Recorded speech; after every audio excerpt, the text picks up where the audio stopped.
What's up, guys, and welcome back to my channel. In the co-main event of the night, Ian Garry delivered a composed and disciplined performance as he defeated Belal Muhammad via unanimous decision. The judges had it clearly for him, and many analysts agree. Ariel Helwani scored the bout 30-27 for Ian, emphasizing how clean and efficient his work was from start to finish. Henry Cejudo also believed Ian clearly won, though he wasn't sold on the idea of him getting the next title shot. Instead, Cejudo suggested that Ian should rematch Shavkat Rakhmonov in March, adding that he sees Kamaru Usman as the more deserving contender to face Islam Makhachev for the welterweight belt. Kamaru Usman didn't hold back his reaction to the fight, responding with a simple yawning emoji, making it clear he wasn't impressed with what he saw. Charles Oliveira, however, praised Ian's performance, noting the skill and patience he displayed. Baralho weighed in as well, saying the decision didn't matter because, in his view, everyone now knows that Carlos Praz is next in line for the title.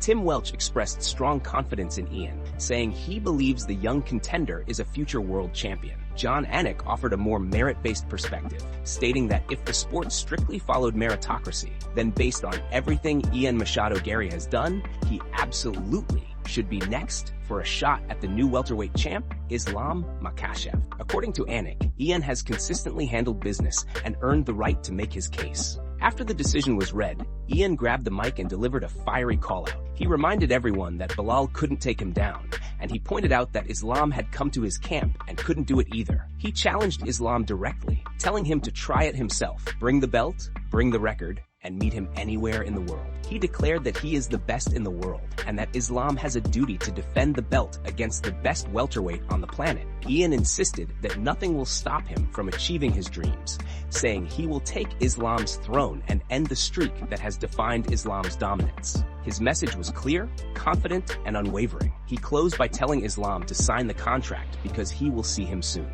And before we continue, make sure to leave a like on the video and subscribe to help support the channel. Moving on to another news. In the main event of the evening, Arman delivered one of the most dominant and composed performances of his career as he secured a second-round arm triangle choke against Dan Hooker. The moment the fight hit the ground in the second round, Arman methodically advanced position, tightened the pressure, and locked in the choke with absolute precision. Hooker tried to resist, but the squeeze was simply too deep, and within seconds, it was over. The finish sent the arena into a roar, and analysts quickly weighed in on what this performance means for the division. Henry Cejudo didn't hesitate to praise Arman, saying he believes Arman is the one fighter with the style, pressure, and skill set to dethrone Ilya. Luke Thomas echoed that sentiment, saying Ilya's next fight should be against Arman, calling this the best version of Arman he has ever seen. The MMA guru also agreed, pushing for the matchup between Arman and Ilya, and added that the UFC should book Justin Gaethje versus Paddy Pimblett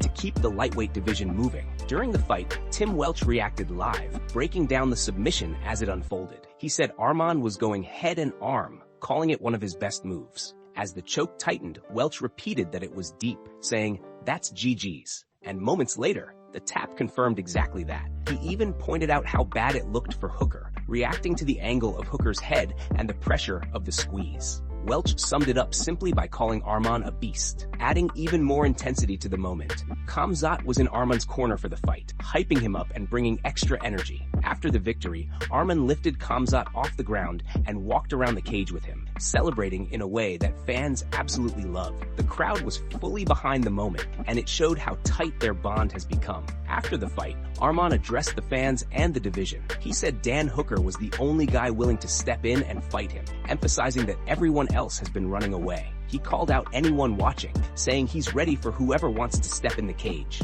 He reminded everyone that there is only one true #1 contender, and that contender is Arman. He made it clear that he deserves the next title shot, saying everyone knows he has earned it, and he announced that he is ready at the end of January. All he wants now is for the UFC to send the contract, and he'll be there. Moving on to another news. A fan wearing Ray-Ban metaglasses bumped into Justin Gaethje and ended up having a surprisingly fun and genuine conversation with him. The fan was excited, clearly not expecting to meet Justin up close, and the interaction quickly turned into a moment he'll probably never forget. After snapping a quick pose together, the fan couldn't resist asking about the Ferrari Justin recently won. He asked, "Hey, where's the Ferrari?" And Justin laughed before explaining that he actually chose the cash option instead. He said he did win the Ferrari, but there was an alternative prize available, and he decided to take the money. The fan immediately agreed that it was the smarter move, saying he would have done the same thing. They joked about taking the money, making money, and how if Justin ever really wanted a Ferrari, he could just buy one himself. Just as the conversation wrapped up, the fan asked again for reassurance, saying, "Oh yeah, you got that?" And Justin nodded with a smile. The whole interaction showed Justin's down-to-earth personality, his willingness to chat with fans, and how he keeps things real, even when the topic is something as flashy as a Ferrari. Moving on to another news, it appears Nick Diaz may be facing serious trouble once again. On Thursday, his girlfriend shared a cryptic and alarming message that immediately raised concerns about his safety. According to her post, Nick is allegedly being held against his will in a foreign country. The situation becomes even more troubling, considering it has now been a full year since he reportedly traveled to Mexico for rehab. And ever since then, there have been growing questions about what is really happening behind the scenes. In her message, she emphasized that Nick Diaz is a United States citizen and that the U.S. is his home. She stressed that he already has every right and protection that comes with citizenship, calling it the ultimate safeguard for any American abroad. She pointed out that as a U.S. citizen, he has the unquestionable right to return home and reside in the United States, and that the U.S. government has a responsibility to protect its citizens whenever they are in danger. She went on to say that Nick is not a foreigner fleeing his home country, nor someone trying to escape legal issues. Instead, she claimed he is a citizen who has been the victim of a crime that she says was committed partly on U.S. soil and has led to him being held against his will in Mexico for the past 12 months. Her message carried a tone of urgency and frustration, making it clear that she feels they have exhausted their options. The post ended with a plea, asking anyone who has resources, information, or any way to help Nick and herself to reach out. The vague but serious nature of the message has sparked worry across the MMA community, as many are now left wondering what exactly is happening with Nick and whether he truly is unable to leave or return home. Moving on to another news, Conor has officially been granted permission to serve legal papers to Sky News for defamation, after the outlet allegedly referred to him as a rapist following the conclusion of a civil court case in which he was found liable for sexual assault. A judge in Ireland approved the request on Thursday, marking the next step in a tense legal dispute tied to an incident that reportedly took place outside a courthouse in November 2024. According to court documents, Conor had just been found liable in a civil suit filed by Nikita Hand, who accused him of sexually assaulting her in a Dublin hotel back in 2018. Although the case did not result in any criminal charges, a jury ruled in Hand's favor, ordering Conor to pay £26,000 along with covering her legal fees. The verdict immediately sparked media attention, and what happened outside the courthouse that day has now become the center of this new legal battle. Conor's legal team claims that during a media scrum following the verdict, a Sky News reporter approached him and said, "Excuse me, Mr. Conor, you are a rapist," a statement his team insists is completely false and damaging. They argue that this accusation directly triggered grounds for legal action under defamation laws. With the one-year deadline to file such a lawsuit rapidly approaching, the judge allowed the case to move forward, instructing that all paperwork must be completed by Friday. This lawsuit adds yet another chapter to Conor's ongoing legal troubles. After being found liable in the civil case, he filed an appeal in an attempt to overturn the decision, but the courts ultimately rejected it. Now, instead of defending himself, Conor is taking the offensive by pursuing Sky News in Ireland for what he and his legal representatives describe as a serious act of defamation. He maintains that the alleged statement has caused significant harm to his reputation, and this new case aims to address that claim head-on. Moving on to another news.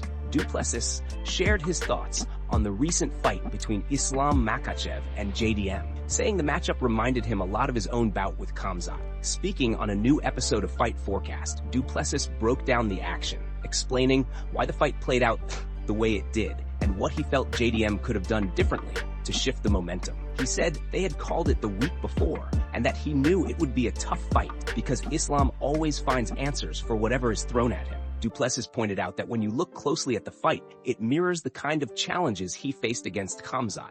Both Islam and Khamzat bring a style that demands to be solved, and not everyone can do it in real time. He said this is part of the evolution of MMA, where certain eras are dominated by particular skill sets, and right now, the Russian-style wrestlers are operating on another level when it comes to controlling opponents on the ground. He emphasized that these wrestlers just seem to have something extra, a level of dominance that sets them apart. When talking specifically about JDM, Du Plessis said there were definitely moments where JDM showed brilliance, especially when he landed clean shots in the clinch. In his view, JDM should have initiated the clinch more often because at distance, he was far too hesitant. He was waiting, unsure when to throw, afraid of the takedown. Yet he ended up getting taken down anyway. Du Plessis explained that this hesitation allowed Islam to dictate the fight and build momentum. He also highlighted JDM's heavy front leg, saying Islam's team made a smart adjustment by targeting it. Once they recognized how weighted JDM was on that lead leg,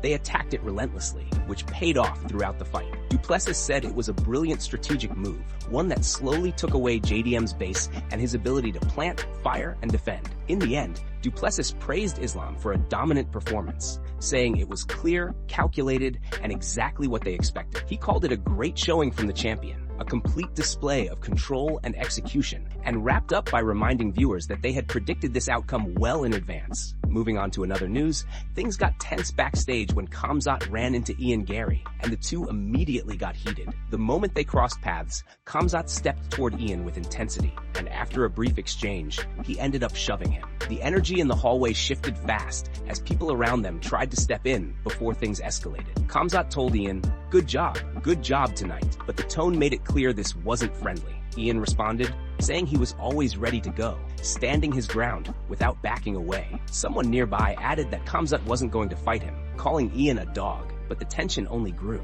As voices got louder, someone in the background asked, "What's wrong?" And before it could go any further, a few people rushed in, shouting, Whoa, come on, relax, boys," trying to keep the situation from turning into a full-blown fight. Ian fired back at Khamzat, calling the shove childish and saying that someone aiming to be a champion in this sport shouldn't act like that. He reminded him that Arman had just won his fight and that Khamzat shouldn't ruin his teammate's moment. Despite the chaos, Ian still congratulated Arman, keeping the focus on the victory rather than the altercation. The tension eased slightly as others stepped between them, trying to bring the situation under control.